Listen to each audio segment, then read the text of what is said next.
Hello, good people, and welcome back to Econ. Today we'll be talking about the value of money. So, first of all, what is money? Well, it depends on how we're using it.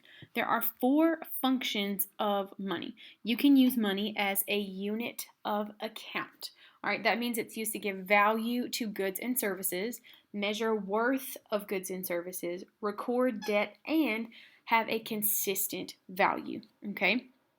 So, when you go to the store and you have to pay 99 cents for an Arizona can of whatever, when you get to the cash register, it's $1.06. So, how do we know what a dollar is actually valued at? Because, in all honesty, it's just a piece of paper with some writing on it.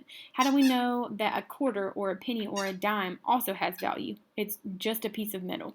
So, in order to give money some value, it has to have a unit of account, and it's got to be three things. The first thing a unit of account has to be is divisible, okay? So the parts have to equal the whole. So for example, if you split a dollar into four pieces, that is 4 quarters. So 4 quarters, if you put them all together, will pay for your little can of tea plus 6 cents for tax. Number two, it's got to be fungible. That means all units are exactly the same. I promise the word fungible is a real word. I did not make it up. I swear. Okay? So fungible means all units are the same. If you stack these 4 quarters up right beside one another, they are the exact same value. They might look a little different on the back because some of our quarters have cool like state symbols and designs and stuff, but they're all the same unit. You can buy the same whatever. What can you even get with a quarter? Piece of gum, maybe. All right, so you can get the same piece of gum with 4 different quarters, okay? And then the third thing it has to be is countable. You have to be able to do math with it. You have to be able to add, subtract, multiply, and divide with whatever it is. So you can add 4 $100 bills together. You can divide by $100. You can multiply, you can subtract, whatever you need to do, okay? You have to be able to do math with a unit of account. The second function of money is a store of value, okay? This one's a little tougher to understand. So it's an asset that retains its value over time. So, for example, gold. Gold has retained its value over time. If you were in ancient Rome with Julius Caesar and friends, you could buy a toga with gold if you had it in the market. And also, if you bring some gold into the store and exchange it for cash, you can buy a suit with it nowadays because a toga was the Roman equivalent of a suit. Okay, so look at old Julius. Look at him go. All right, so a store of value means it retains its value over time, like silver or gold or diamonds, okay? Diamonds were real expensive and had a lot of value back in like the 1700s. They still have a lot of value now, okay? If you're cleaning out a house that was built in the 1800s and you find money that was printed in the 1800s, it's a $100 bill, it is still worth $100 today. It has held its value over a long period of time. So that is a store of value. The third function of money is a medium of exchange, okay? You can trade one good or service for money. You exchange money for a cookout tray, or you exchange money for your Uber ride to and from work. Also, please excuse my dog who is playing with a toy that squeaks very loudly. All right, so a medium of exchange replaces the barter system. So let's say I'm a fisherman, okay, and I am coming off the boat from my morning's catch with a whole bunch of fish.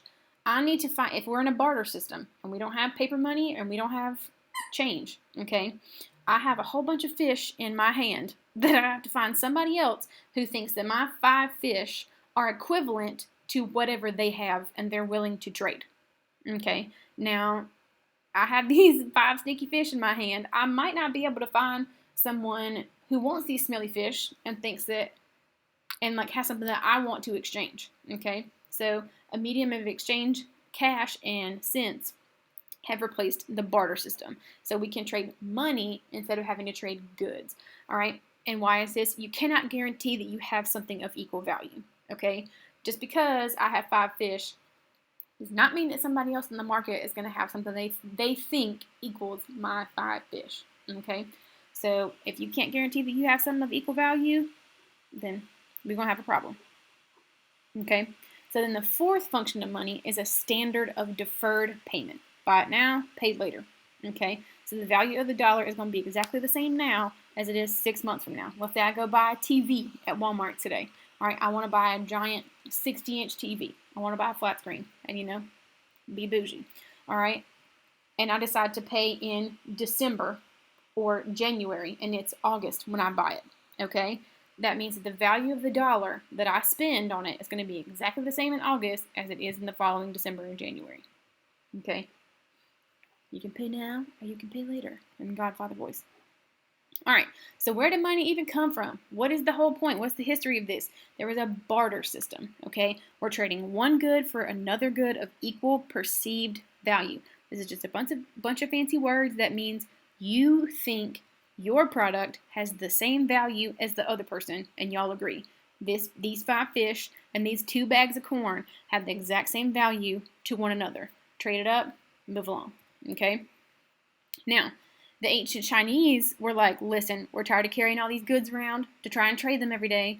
Let's say we're talking about cannons or gunpowder. They were real tired of toting around these big old heavy bags of gunpowder to trade for other things. So they were like, you know what? I'm just going to take a token, a little teeny little circle, and it's going to be the equivalent of this gunpowder. So I trade you this token, and you can come cash it in with me so I don't have to carry this stuff around on my back. All right, and eventually the Chinese are like, listen, instead of having a little token that has gunpowder written on it or a little token that has fish written on it, we're just going to have tokens in general, and everything can have a value that is equal to this token. Okay, you can measure the value of stuff in these tokens. All right, so they had the value of it instead of the actual good. All right, so we go from fish and corn, all right, to little baby tokens to cash like we have now.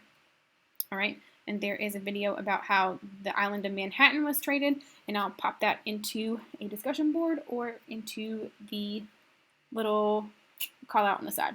So what is its value today? Well, it depends. Where are you? Okay, if you have American money and you're sitting in South Africa, the amount of stuff you can buy might not be the same as if you go to, I don't know, France or Germany or Norway.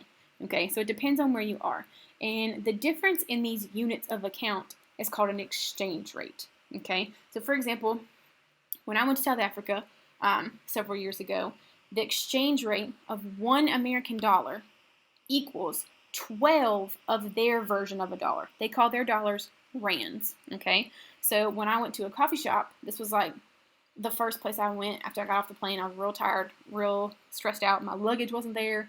And I look at the little prices on the coffee shop board, and it said 54.12. And I was like, oh, no, no, no, no. I am not about to pay $50 for a cup of coffee. This is insanity. But then I had to stop and realize that $1 in my money equals $12 in their money. So I had to take that decimal place and scoot it over. So really I was only paying 5 American dollars for this cup of coffee. Okay, so that's how an exchange rate works. So what are you using money for? Is it cryptocurrency? Are you using like Bitcoin, which we'll get into a little bit later? Are you buying property with your money? Because your money depends on other people's property around you. Okay, and then are you investing it? Are you putting it into other businesses?